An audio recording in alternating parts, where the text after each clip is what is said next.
parole à Jérôme Tréhardy. Olivier David se prépare. Merci, Monsieur le Président. Pardon. Chers collègues, le 17 octobre 2022, un sous-marin russe a été aperçu au large des côtes bretonnes dans le contexte international que nous connaissons. Cet incident nous rappelle de façon criante que ce qui fait la force de notre territoire, à savoir notre maritimité avec près de 2500 km de côte, source de tous les potentiels comme l'a démontré à de nombreuses reprises notre histoire, peut également être source de danger.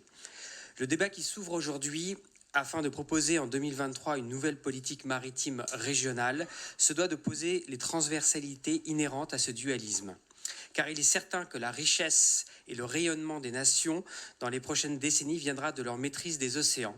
Et dans ce cadre, nous devons promouvoir toutes les filières d'excellence dans le secteur maritime. En effet, ce que l'on appelle l'or bleu est un élément déterminant pour accompagner les transitions en cours, notamment économiques ou encore écologiques. Nous pouvons citer, s'il en est besoin, les énergies marines renouvelables. Et dans ce domaine, au-delà de la Bretagne, rappelons-nous que la France fait partie des privilégiés puisqu'elle est la deuxième zone économique exclusive dans le monde, derrière les États-Unis, avec plus de 10 millions de kilomètres carrés d'espace maritime. Ce n'est donc pas une surprise de voir le contrôle des mers faire l'objet de bien des convoitises. Nos intérêts sont d'autant plus menacés dans un contexte marqué par le délitement du multilatéralisme et des solidarités interétatiques. Un environnement géopolitique dégradé qui n'est pas sans rappeler le 4e scénario décrit à l'instant par le Césaire, dont je salue notamment son président. Autant dire que cet incomparable potentiel maritime, nous n'aurons pas seulement demain à l'exploiter, mais aussi à le protéger, notamment des éventuels appétits des puissances étrangères ou d'actes mal intentionnés d'organisations hostiles. Il est certain qu'à l'image de notre société, la dépendance du maritime au numérique s'accroît considérablement. Et n'oublions pas que dès qu'il y a numérique, il y a risque cyber. Et nous savons que nos ports et nos bateaux peuvent être des points de faiblesse face à ces agressions potentielles. On imagine sans peine les effets catastrophiques du piratage des automates de commande, d'infos volontairement erronées, voire du blackout de tout un système numérique embarqué. Ce que nous vivons quand des cyberattaques surviennent dans nos hôpitaux, nos institutions, nos entreprises, doit nous obliger à rester vigilants.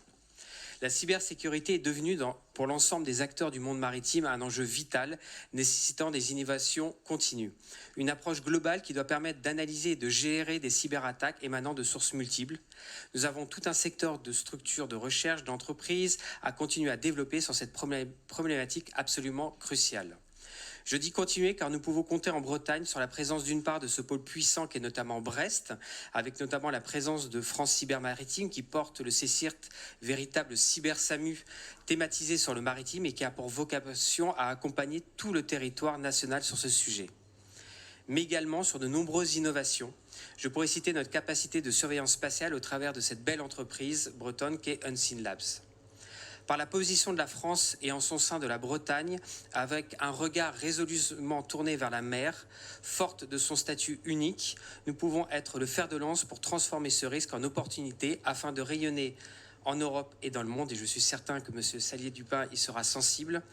Ainsi, nous participerons à faire de la Bretagne un espace terrien et marin de confiance numérique, nous permettant d'éloigner la perspective de ce scénario peu engageant que je citais plus haut, et ainsi travailler à cette cyber populaire au service de la protection des citoyennes et des citoyens. Merci.